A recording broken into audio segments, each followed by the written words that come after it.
누군가에게는 그저 평범한 식판 하나 하지만 제게는 모든 것이 변화한 순간이었습니다.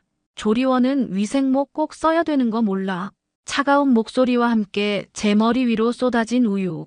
그날 60대의 제가 군대 식당 조리보조원으로 첫 출근한 날이었죠. 여러분은 어떤 조직에서 가장 약한 사람이 누구인지 생각해 보신 적 있나요? 권력의 맨 아래, 아무도 눈여겨보지 않는 그 자리에서 어떤 진실이 숨겨져 있는지 상상해 보셨나요? 저는 그 자리에서 모든 것을 목격했습니다. 침묵하는 병사들, 고개 숙인 간부들, 그리고 그들을 지배하는 공포의 실체를. 하지만 가장 약한 자리에서 시작된 작은 용기가 어떻게 거대한 변화를 만들어낼 수 있는지 그 놀라운 이야기를 지금부터 들려드리겠습니다. 제 머리 위로 끈적한 우유가 천천히 흘러내렸습니다. 식당 조리대 앞에 선 채 숨도 제대로 쉴 수 없었어요. 장윤석 대위의 차가운 눈빛이 저를 꿰뚫고 있었죠. 조리원은 위생모 꼭 써야 되는 거 몰라. 다시는 이런 실수 없도록 기억에 남게 해줘야겠다. 장윤석은 제 위생모를 거칠게 벗기더니 그 안에 우유를 부었습니다. 주변의 병사들은 고개를 푹 숙인 채 아무 말도 하지 못했어요. 저도 입술을 깨물며 참았습니다. 그날이 제가 조리보조로 위장 근무를 시작한 첫날이었으니까요. 여보, 부탁이 있어. 일주일 전 남편 강진우 사단장은 제게 조용히 말을 꺼냈습니다. 익명으로 제보가 들어왔소. 12사단 내 인권 침해가 심각하다는군. 익명 제보라면 감찰부에서 조사하면 되잖아요. 문제는 그 익명 제보 내용에 헌병대 인사장교도 연루됐다는 거요. 내부 감찰로는 진실을 파악하기 어렵겠어. 남편의 눈빛은 진지했어요. 30년 군 생활, 그중 마지막 보직이 사단장인 남편은 항상 원칙주의자였습니다. 내부에서 발생하는 폭력과 인권 유린은 절대 용납하지 않는 사람이죠. 당신이라면 할 수 있을 거요. 교사 출신으로 사람 보는 눈이 정확하고 무엇보다 믿을 수 있으니까. 그렇게 저는 60대 초반의 나이에 민간인 조리보조원이 되었습니다. 30년 교직 생활과 해외 체류 경험은 있어도 군 식당 경험은 전무했죠. 그래서 더 자연스러웠는지도 모르겠습니다. 누구도 저를 사단장 부인으로 의심하지 않았으니까요. 우유가 묻은 위생모를 다시 쓰며 고개를 숙였습니다.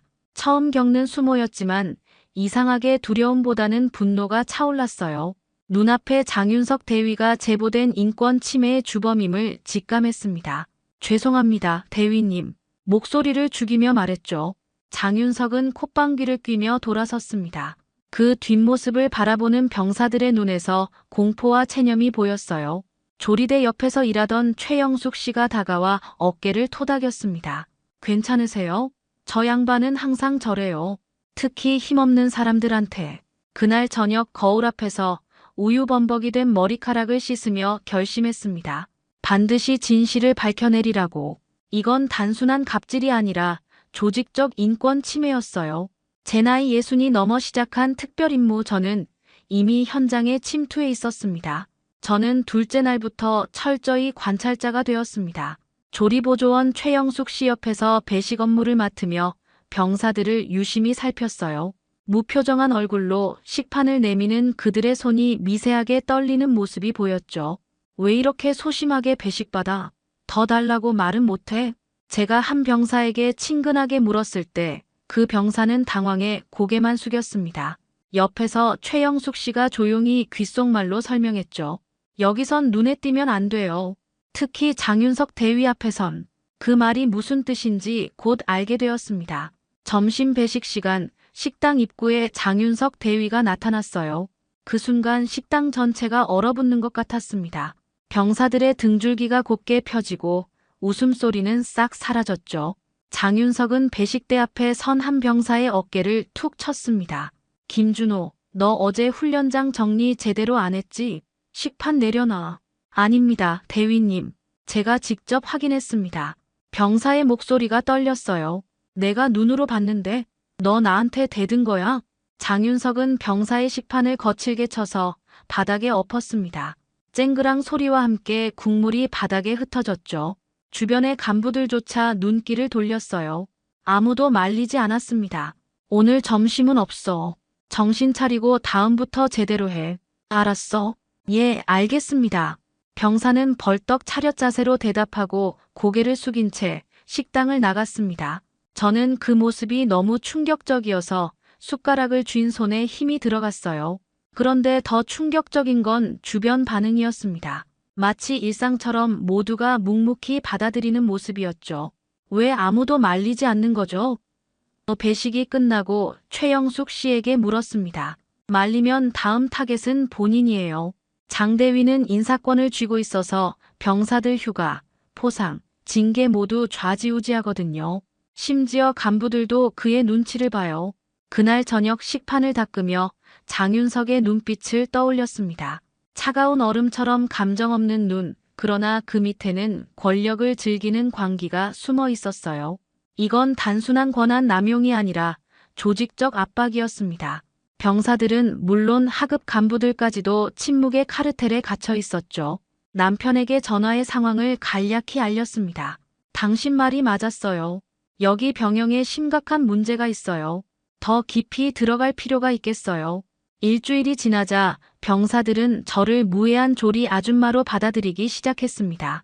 배식대 앞에서 짧게 나누는 대화, 가끔 슬쩍 더 주는 반찬에 미소 짓는 모습들이 보였어요. 하지만 여전히 그들의 눈빛에는 무언가 숨겨진 두려움이 있었죠. 여기 김치 조금 더 드릴게요. 한 병사에게 말했더니 그는 주변을 살피며 작은 목소리로 대답했습니다. 감사합니다. 근데 너무 많이 주시면 눈에 띌 수 있어요. 이런 반응이 일상이었어요. 장윤석의 눈에 띄지 않기 위해 평범함을 가장하는 병사들. 식판을 받는 손떨림, 항상 바닥을 향한 시선, 웃음기 없는 얼굴들. 그들의 체념이 제 마음을 무겁게 눌렀습니다. 어느 날 식당 구석에서 영상 촬영 중이던 병사와 마주쳤어요. 김대민 상병이었죠. 부대 홍보 영상을 찍고 있다고 했습니다. 유독 눈빛이 또렷했어요. 다른 병사들과 달리 시선을 피하지 않았죠. 아줌마, 혹시 장윤석 대위님 관련해서 뭐 보신 거 있으세요? 갑작스러운 질문에 놀랐지만 직감적으로 이 병사가 다른 이유로 영상을 찍고 있다는 걸 알았습니다. 저는 주변을 살핀 후 조용히 대답했어요. 많이 봤어요. 우유 사건도 식판 엎은 것도. 김대민의 얼굴이 굳어졌습니다. 저도 그의 표적이었어요. 작년엔 제 휴가가 3번이나 취소됐죠. 부모님 병문안도 못 갔어요. 이유는 태도 불량이라는 모호한 핑계였습니다. 그날 밤 김대민은 쉬는 시간에 저를 찾아왔어요. 그는 자신의 휴대폰을 통해 장윤석의 갑질 사례들을 조용히 모으고 있었다고 했습니다. 영상 촬영병이라는 특성을 살려 CCTV 사각지대에서 몰래 촬영한 장면들도 있었죠. 하지만 이걸로는 부족해요. 장윤석 대위님은 너무 강력한 배경이 있어서 사령부 고위장성의 아들이라는 소문이 있거든요. 저는 김대민의 용기에 감동했습니다. 이토록 위험한 상황에서도 진실을 기록하려는 그의 모습에 가슴이 뭉클했어요. 저도 모르게 제 정체를 밝힐 뻔했지만 아직은 때가 아니었죠. 나도 도울게요. 당신이 증거를 모으는 동안 내가 병사들의 이야기를 들어볼게요. 김대민의 눈이 반짝였습니다. 정말요? 그동안 아무도 우리 말을 들어주지 않았어요. 그날부터 저는 조리보조원이자 기록자가 되었습니다. 병사들의 작은 신음, 침묵 속에 숨겨진 폭력의 흔적들을 하나씩 수집하기 시작했어요. 제 안에 고요한 분노가 불길처럼 자라나고 있었습니다. 이 부당한 현실을 바꿔야겠다는 그동안 잠자던 정의감이 깨어났죠. 김대민 상병과의 만남 이후 우리는 병영 내 인권 침해 실태를 체계적으로 기록하기 시작했습니다. 저는 주방에서 접시를 닦으며 자연스럽게 병사들과 대화했고 김대민은 영상 작업을 핑계로 장윤석의 행적을 추적했어요. 마치 완벽한 공조 수사처럼 진행되었죠. 아줌마, 이거 보세요. 어느 날 김대민이 조리실 뒤편에서 저를 불렀습니다. 그의 손에는 얇은 노트가 들려 있었어요. 병사들이 직접 쓴 진술이에요. 노트를 펼치자 떨리는 글씨체로 적힌 내용이 눈에 들어왔습니다. 한 병사는 장윤석 대위가 면회온 부모님 앞에서 자신을 모욕했다고 적었어요. 다른 병사는 5시간 동안 화장실도 가지 못하고 굴욕적인 자세로 서 있었다는 내용이었죠. 이걸 모으는 게 쉽지 않았을 텐데. 김대민은 고개를 저었습니다. 처음에는 아무도 글을 남기지 않으려 했어요. 두려움이 컸거든요. 하지만 아줌마가 오신 후로 병사들이 조금씩 달라졌어요. 제가 어떻게 영향을 줬냐고 물었더니 김대민은 미소를 지었습니다. 식판에 남긴 작은 쪽지들이요. 오늘도 수고했어. 내 이야기를 들려줘. 그런 메시지가 병사들에게 용기를 줬어요. 정말 사소한 행동이었습니다. 매일 아침 식판 아래에 작은 쪽지를 남겼을 뿐인데 그것이 병사들의 마음을 열었다니 놀라웠어요. 김상병, 이제 어떻게 하면 좋을까요? 영상 증거가 필요해요. 장윤석 대위님의 권력 배경을 생각하면 확실한 증거 없이는 아무도 움직이지 않을 거예요. 그날부터 김대민은 더욱 대담하게 행동했습니다. CCTV가 없는 구역을 미리 파악해 장윤석이 지나갈 때마다 몰래 촬영했어요. 저는 병사들의 진술을 더 모았고 최영숙 씨의 도움으로 조리원들의 증언도 확보했습니다. 내일이 결정적인 날이에요. 김대민이 어느 날 저녁 주방 뒤에서 속삭였습니다. 사단 창설 기념식이 있거든요. 장윤석 대위님은 공로상을 받을 예정이에요. 공로상이라고. 네, 아이러니하죠? 병사들을 괴롭히는 사람이 모범 장교상을 받는다니. 저는 그 순간 결심했습니다. 김상병, 내일 그 기념식장에서 모든 것을 공개해요. 김대민의 눈이 커졌습니다. 정말 그래도 될까요? 위험할 수도. 이제는 때가 왔어요. 우리가 모은 증거들, 병사들의 진술, 당신이 찍은 영상, 모두 진실을 말해주고 있어요. 저녁 식사 후 남편 강진우 사단장에게 전화했습니다. 내일 기념식에서 특별한 영상이 상영될 거예요. 놀라지 마세요. 남편은 잠시 침묵하더니 짧게 대답했어요. 알겠소. 믿고 있겠소. 그날 밤 김대민과 함께 영상을 편집했습니다. 장윤석의 만행, 병사들의 진술, 몰래 찍은 장면들이 하나로 엮였어요. 이제 우리의 조용한 투쟁이 마침내 빛을 볼 순간이 다가오고 있었습니다. 사단 창설 기념식 날, 저는 평소와 다름없이 조리보조 유니폼을 입고 행사장 뒤편에 섰습니다. 식당 조리원들은 기념식 후 다과를 준비하는 임무가 있었죠. 심장이 빠르게 뛰었지만 표정은 담담하게 유지했어요. 오늘은 모든 것이 드러나는 날이니까요. 행사장은 사단의 주요 인사들로 가득 찼습니다. 앞줄에는 남편 강진우 사단장과 참모들이 앉아 있었고 장윤석 대위는 공로상 수상자로 세 번째 열에 앉아 있었어요. 그의 얼굴에는 자신감이 넘쳤습니다. 하지만 곧 그 표정이 얼마나 허무하게 무너질지 그는 알지 못했죠. 다음은 공로상 시상 순서입니다. 올해의 모범 장교로 선정된 장윤석 대위를 단상으로 모시겠습니다. 장윤석이 자리에서 일어나 단상으로 향했습니다. 일부 간부들의 박수가 터졌지만 병사들은 무표정했어요. 저는 김대민과 눈을 마주쳤고 그가 살짝 고개를 끄덕였습니다. 모든 준비가 완료된 신호였죠. 장윤석이 단상에 올라 상장을 받기 직전 갑자기 행사장 스크린이 밝아졌습니다. 음향이 바뀌고 모두의 시선이 스크린으로 향했어요. 스크린의 첫 번째로 나타난 영상은 제 위생모에 우유를 붓는 장윤석의 모습이었습니다.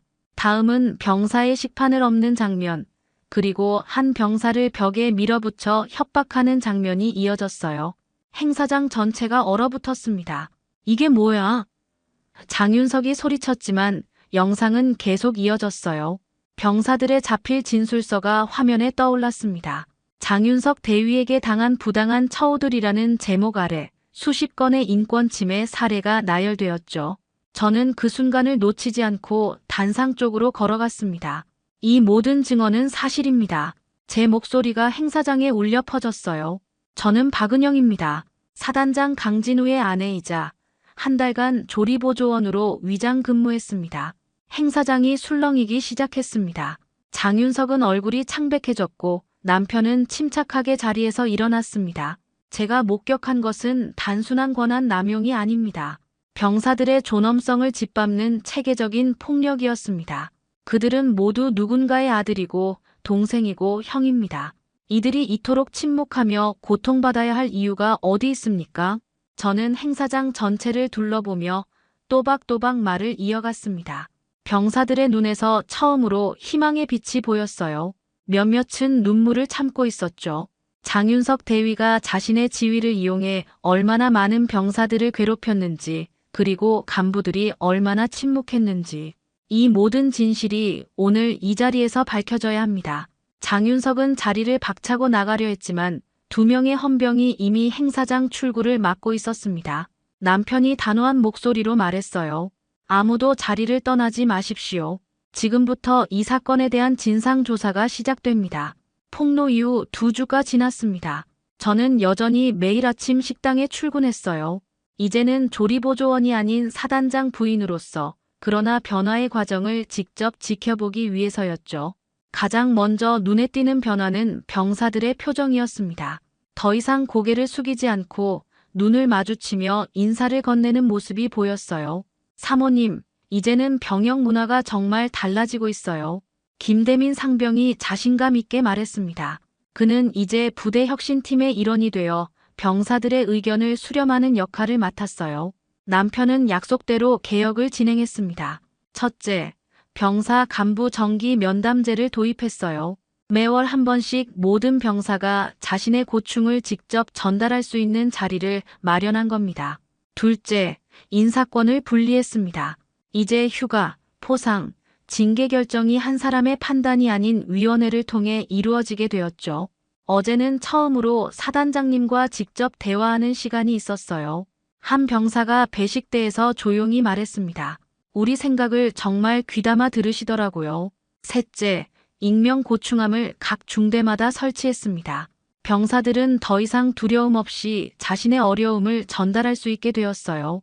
가장 혁신적인 변화는 함께 만드는 병영 캠페인이었습니다. 병사와 간부가 함께 병영 환경을 개선하는 프로젝트였죠. 박은영 여사님, 식당에도 변화를 만들어 봤으면 해요. 최영숙 씨가 제안했습니다. 병사들이 식사 시간을 더 편안하게 느낄 수 있도록요. 그렇게 시작된 식당 프로젝트는 소소하지만 큰 변화를 가져왔습니다. 벽면에 병사들의 생일을 축하하는 메시지를 게시했고 식탁마다 작은 감사 메모를 두었어요. 오늘 당신의 노력이 대한민국을 지킵니다. 맛있게 드세요. 모든 일이 잘 될 거예요. 같은 짧은 문장들이 병사들의 일상에 위로가 되었죠. 제가 가장 뿌듯했던 순간은 조리원과 병사들 간의 관계가 변화하는 모습이었습니다.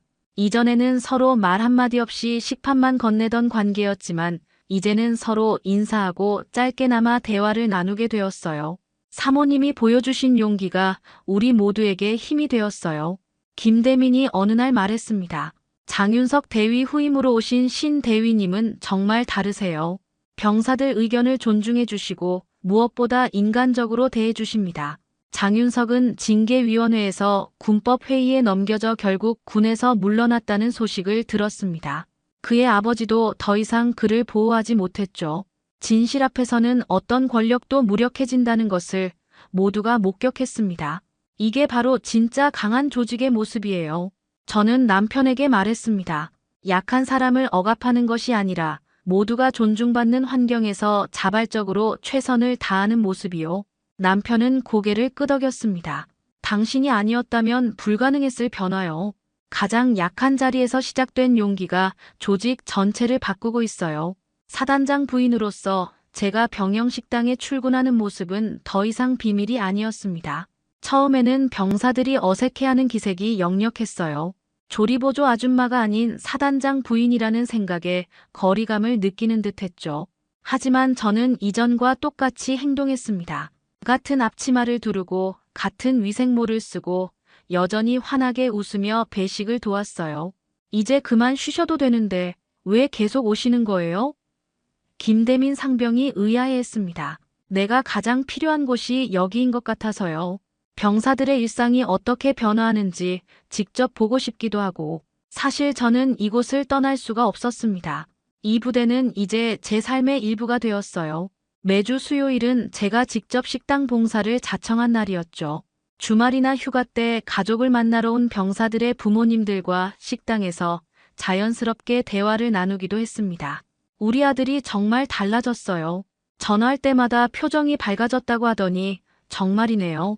한 어머니가 말씀하셨어요. 그 말을 들으며 가슴이 뭉클했습니다. 작은 변화들이 모여 큰 차이를 만들고 있었어요. 식당 벽면에는 이제 오늘의 메시지 코너가 생겼습니다. 병사들이 돌아가며 짧은 글귀나 감사 인사를 적는 공간이었죠. 식판을 받을 때 이 메시지를 읽는 병사들의 표정이 한결 밝아진 것을 볼 수 있었어요. 어느 날 최영숙 씨가 식당 구석에서 울고 있는 모습을 발견했습니다. 걱정되어 다가가자 그녀는 손에 든 작은 종이를 보여주었어요. 병사들이 준 카드예요. 항상 맛있는 음식 감사합니다. 어머니 같은 마음으로 대해주셔서 감사합니다라고 적혀 있어요. 최영숙 씨의 눈물은 기쁨의 눈물이었습니다. 지난 몇 년간 그녀는 병사들을 위해 묵묵히 일했지만 그 노력을 인정받은 적은 거의 없었죠. 이제 그녀의 존재가 진정으로 가치 있게 여겨지고 있었어요. 박은영 여사님 덕분이에요. 최영숙 씨가 제 손을 꼭 잡았습니다. 당신이 보여준 용기가 우리 모두를 바꾸었어요. 하지만 저는 알고 있었습니다. 진짜 변화는 병사들 스스로가 만들어낸 것이었어요. 김대민 같은 용감한 병사, 최영숙 씨 같은 헌신적인 조리원, 그리고 변화를 받아들인 모든 간부들, 모두가 함께 만든 결과였죠. 남편 강진우 사단장은 제게 물었습니다. 이제 그만 쉬면 어떨까? 너무 무리하는 것 아니오? 저는 고개를 저었습니다. 아직은 아니에요. 변화가 정착될 때까지는 계속 지켜봐야 할 것 같아요. 지금 우리 부대의 변화는 단순한 시스템의 변화를 넘어섰습니다. 서로를 인간으로 존중하는 문화가 자리 잡고 있었어요. 가장 약한 자리였던 조리보조원과 병사들 사이에서 시작된 변화가 부대 전체로 퍼져나가고 있었죠. 식판을 건네며 병사와 눈을 마주치고 서로 인사를 나누는 모습. 이 작은 순간들이 모여 우리 군대의 미래를 바꾸고 있었습니다. 가장 약한 자리가 바뀌면 조직 전체가 바뀐다. 이것이 제가 깨달은 가장 소중한 진실이었습니다.